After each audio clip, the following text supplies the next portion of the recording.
নমস্কাৰ। আজি আকৌ মই শ্ৰী ভাস্কৰ কুমাৰ শৰ্মা অধিবক্তা গুৱাহাটী উচ্চ ন্যায়ালয় আপোনালোকৰ সন্মুখত উপস্থিত হৈছোঁ আইনৰ এটা বিষয়বস্তুলৈ। এই বিষয়বস্তুলৈ যোৱাৰ আগতে মোৰ যিসকল নতুন দৰ্শক তেওঁলোকক মই অনুৰোধ কৰিম মোৰ চেনেলটো যাতে ছাবস্ক্ৰাইব কৰি লয়, লাইক কৰে, শ্বেয়াৰ কৰে আৰু কমেণ্ট কৰে। আৰু যিসকল ব্যক্তি বা লোকে অলৰেডি লাইক, শ্বেয়াৰ, কমেণ্ট আৰু ছাবস্ক্ৰাইব কৰিছে মোৰ চেনেলটো তেওঁলোকক মই আন্তৰিক ধন্যবাদ জনাইছোঁ। আৰু যিসকল ব্যক্তি বা লোকে এই মোৰ ভিডিঅ'সমূহ চাই আইনৰ বিষয়ে কিবা এটা জানিবলৈ সক্ষম হৈছে অথবা লাভৱান হৈছে তেওঁলোকে নিশ্চয়কৈ মোৰ চেনেলটো ছাবস্ক্ৰাইব কৰি ল'ব বুলি মই আশাবাদী, লগতে লাইক, শ্বেয়াৰ, কমেণ্ট কৰিব বুলি মই আশাবাদী। আৰু এটা বিনম্ৰ অনুৰোধ আছে, যিসকল ব্যক্তি বা লোকে মোৰ এই ভিডিঅ'সমূহ চায় তেওঁলোকে যাতে ভিডিঅ'সমূহ শেষলৈকে চায় আৰু যাতে স্কিপ কৰি বা সমাপ্ত কৰি নাচায়। তেনেকৈ চালে বিষয়বস্তুটো অলপ বুজাত অসুবিধা হ'ব পাৰে, কাৰণ আপোনালোকে সকলোৱে জানে আইনৰ বিষয়বস্তুটো অলপ আওপকীয়া। সেইকাৰণে বিনম্ৰ অনুৰোধটো কৰিছোঁ আৰু আপোনালোকে অনুৰোধটো ৰক্ষা কৰিব বুলি মই আশাবাদী। এতিয়া আহিছোঁ আজিৰ বিষয়বস্তুলৈ। আজিৰ বিষয়বস্তুটো হৈছে কম্পেনচেটেড এপইণ্টমেণ্ট। কম্পেনচেটেড এপইণ্টমেণ্টৰ বিষয়ে মই আগতেও আলোচনা কৰিছোঁ। যিহেতু কম্পেনচেটেড এপইণ্টমেণ্টৰ যিটো বিষয়বস্তু সেইটো অলপ পৰিসৰটো বহল, সেইকাৰণে একেদিনাই গোটেইখিনি আলোচনা কৰাটো সম্ভৱ নহয়। সেইকাৰণে পাৰ্টকৈ মই আপোনালোকক বুজাবলৈ চেষ্টা কৰিছোঁ। আজি কম্পেনচেটেড এপইণ্টমেণ্টৰ ওপৰত যিটো বিষয়বস্তু মই লৈ আহিছোঁ সেইটো হৈছে, যদি বিধৱা এগৰাকী যদি কম্পেনচেটেড এপইণ্টমেণ্ট হয় অন দি গ্ৰাউণ্ড অফ কম্পেনচেটেড গ্ৰাউণ্ডত যদি এপইণ্টমেণ্ট দিয়া হয়, তেওঁ কিবা এডুকেশ্যন কোৱালিফিকেশ্যনৰ ৰিলেক্সেশ্যন পায় নেকি, আৰু কম্পেনচেটেড এপইণ্টমেণ্ট পোৱাৰ পিছত কিবা আণ্ডাৰটেকিং দিব লাগে নেকি, এই বিষয়ে চমুকৈ আলোকপাত কৰিবলৈ মই চেষ্টা কৰিম। যদি where a widow is appointed on compassionate ground to grade 4 post, she will be exempted from the requirement of educational qualification. যেতিয়া এগৰাকী বিধৱা অথবা উইডো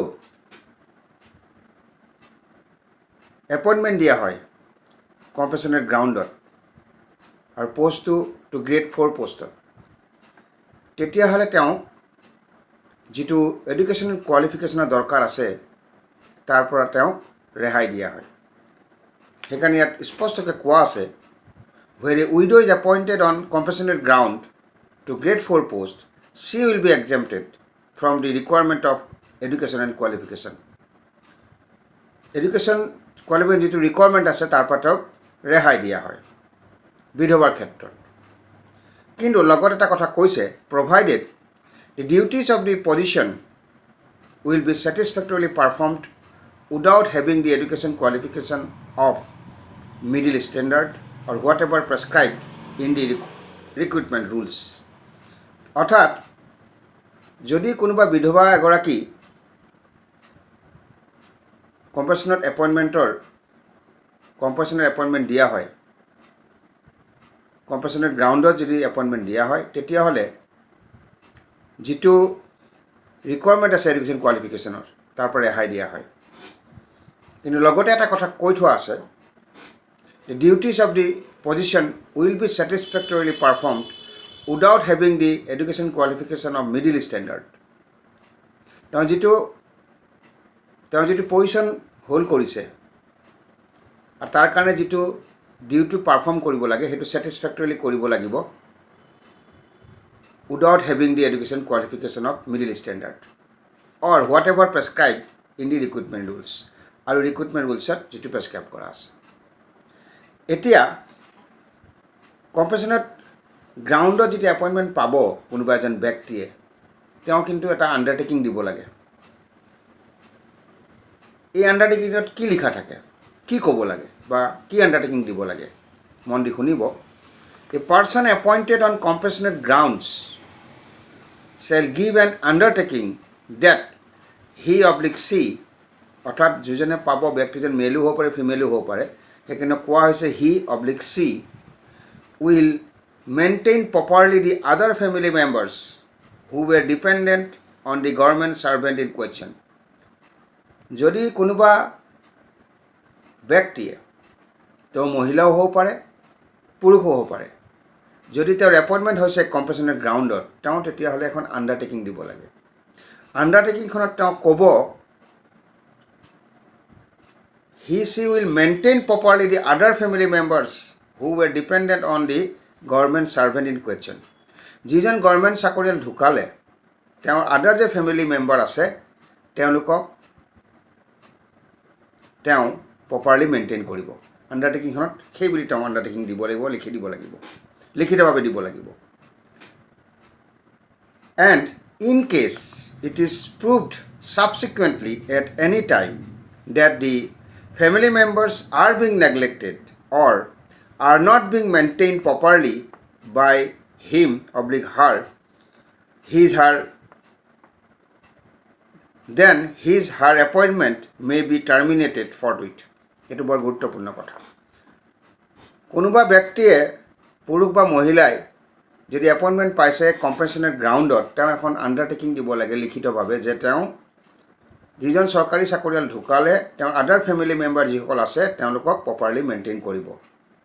আৰু এইটো যদি পিছত প্ৰমাণ হয় যিকোনো সময়তে যে তেওঁ সেই আদাৰ ফেমিলি মেম্বাৰখিনিক যিখিনি ডিপেণ্ডেণ্ট আছিল বা ডিপেণ্ডেণ্ট হয় সেই গভৰ্ণমেণ্ট ছাৰ্ভেণ্টজনৰ ওপৰত সেই ফেমিলি মেম্বাৰখিনিক তেওঁ নেগলেক্ট কৰিছে মেইনটেইন কৰাৰ ক্ষেত্ৰত আৰু প্ৰপাৰলি মেইনটেইন কৰা নাই সেই ফেমিলি মেম্বাৰখিনিক আদাৰ ফেমিলি মেম্বাৰখিনিক, তেতিয়াহ'লে তেওঁ ইমিডিয়েটলি তেওঁক যিটো চাকৰি দিয়া হৈছে কম্পেনচেটেড গ্ৰাউণ্ডত সেইটো তেওঁ টাৰ্মিনেট কৰি দিব, চাকৰিটোৰ পৰা বৰখাস্ত কৰিব, চাকৰিৰ পৰা আঁতৰাই দিব। আৰু দিছ condition shall also be incorporated as one of the additional conditions in the offer of appointment applicable only in the case of appointment on compensated grounds. এই যিটো কণ্ডিশ্যন যিটো আণ্ডাৰটেকিং দিব লাগে এইটো এটা এডিশ্যনেল কণ্ডিশ্যন হিচাপে অন্তৰ্ভুক্ত কৰা হয় কেৱল কম্পেনচেটেড গ্ৰাউণ্ডত যিসকলে এপইণ্টমেণ্ট পায় তেওঁলোকৰ ক্ষেত্ৰতে এইটো এপ্লিকেবল হয়। মই আকৌবাৰ কৈছোঁ, a person appointed on compensated grounds shall give an undertaking that she will maintain properly the other family members who were dependent on the government servant in question. যিজন ব্যক্তি পুৰুষ বা মহিলাই এপইণ্টমেণ্ট হ'ল কম্পেনচেটেড গ্ৰাউণ্ডত তেওঁ এখন লিখিতভাৱে আণ্ডাৰটেকিং দিব লাগিব যে যিজন গভৰ্ণমেণ্ট ছাৰ্ভেণ্টৰ ওপৰত আদাৰ ফেমিলি মেম্বাৰ ডিপেণ্ড কৰিছিল তেওঁলোকক প্ৰপাৰলি মেইনটেইন কৰিব, এইবুলি লিখিতভাৱে আণ্ডাৰটেকিং দিব লাগিব। আৰু পিছত যদি এইটো প্ৰমাণ হয় যিকোনো সময়ত যে তেওঁ সেই আদাৰ ফেমিলি মেম্বাৰখিনিক নেগলেক্ট কৰিছে আৰু প্ৰপাৰলি মেইনটেইন কৰা নাই তেতিয়াহ'লে তেওঁ যিটো এপইণ্টমেণ্ট পাইছিল কম্পেনচেটেড গ্ৰাউণ্ডত সেই এপইণ্টমেণ্টটো কেঞ্চেল হৈ যাব, তেওঁক টাৰ্মিনেট কৰি দিয়া হ'ব ইমিডিয়েটলি। আৰু এই যে কণ্ডিশ্যনটো যিটো কণ্ডিশ্যন এই কণ্ডিশ্যনটো দিয়া হৈছে সেইটো এটা এডিশ্যনেল কণ্ডিশ্যন হিচাপে অন্তৰ্ভুক্ত কৰা হৈছে কেৱল কম্পেনচেটেড এপইণ্টমেণ্টৰ ক্ষেত্ৰত। সেইকাৰণে কৈছে this condition shall also' be incorporated as one of the additional conditions in the offer of appointment applicable only in the case of appointment on compensated ground. এই আলোচনাৰ পৰা দেখা গ'ল যে যদি কোনোবা বিধৱা এগৰাকী এপইণ্টমেণ্ট দিয়া হৈছে কম্পেনচেটেড গ্ৰাউণ্ডত তেওঁ কিন্তু যিটো ৰিকোৱাৰ্ড এডুকেশ্যন কোৱালিফিকেশ্যন আছে সেইটোৰ পৰা তেওঁ ৰেহাই পাব। কিন্তু লগতে এইটোও কৈ থোৱা আছে মিডিল ষ্টেণ্ডাৰ্ড যিটো এডুকেশ্যন কোৱালিফিকেশ্যন সেইটো নোহোৱাকৈ তেওঁ কিন্তু যিটো পজিশ্যনত কাম কৰিব তেওঁৰ পাৰফৰ্মেঞ্চটো ছেটিছফেক্টৰিলি পাৰফৰ্মেঞ্চ দিব লাগিব। আৰু what ever prescribe in the recruitment rules যিটো প্ৰেছক্ৰাইব কৰা আছে সেইমতে তেওঁ ছেটিছফেক্টৰিলি পাৰফৰ্মেঞ্চ দিব লাগিব। আৰু কোনোবা ব্যক্তি পুৰুষ বা মহিলাই যদি এপইণ্টমেণ্ট পাইছে কম্পেনচেটেড গ্ৰাউণ্ডত তেওঁলোকে লিখিতভাৱে এখন আণ্ডাৰটেকিং দিব লাগিব। মনত ৰাখিব, আণ্ডাৰটেকিঙত তেওঁ ক'ব যে তেওঁ সেই গভৰ্ণমেণ্ট ছাৰ্ভেণ্টৰ যি আদাৰ ফেমিলি মেম্বাৰ আছে তেওঁলোকক প্ৰপাৰলি মেইনটেইন কৰিব। আৰু পিছত যদি এইটো প্ৰমাণ হয় যিকোনো সময়ত যে তেওঁ প্ৰপাৰলি মেইনটেইন কৰা নাই নেগলেক্ট কৰিছে তেতিয়াহ'লে তেওঁৰ চাকৰিটো যিটো পাইছিলে কম্পেনচেটেড গ্ৰাউণ্ডত সেইটোৰ পৰা তেওঁক টাৰ্মিনেট কৰি দিয়া হ'ব। আৰু এটা এই কণ্ডিশ্যনটোক এটা এডিশ্যনেল কণ্ডিশ্যন হিচাপে অন্তৰ্ভুক্ত কৰা হৈছে only in case of compensated ground. মনত ৰাখিব। এই আলোচনাৰ পৰা আজি অলপ হ'লেও আপোনালোক লাভৱান হৈছে বুলি মই আশা ৰাখিছোঁ। আজি মই শ্ৰী ভাস্কৰ কুমাৰ শৰ্মা অধিবক্তা গুৱাহাটী উচ্চ ন্যায়ালয় ইমানতে সামৰণি মাৰিছোঁ। অহা খণ্ডটিত আৰু এটা নতুন বিষয়বস্তু লৈ আপোনালোকৰ সন্মুখত উপস্থিত হ'ম। আজিলৈ বিদায় মাগিছোঁ। নমস্কাৰ।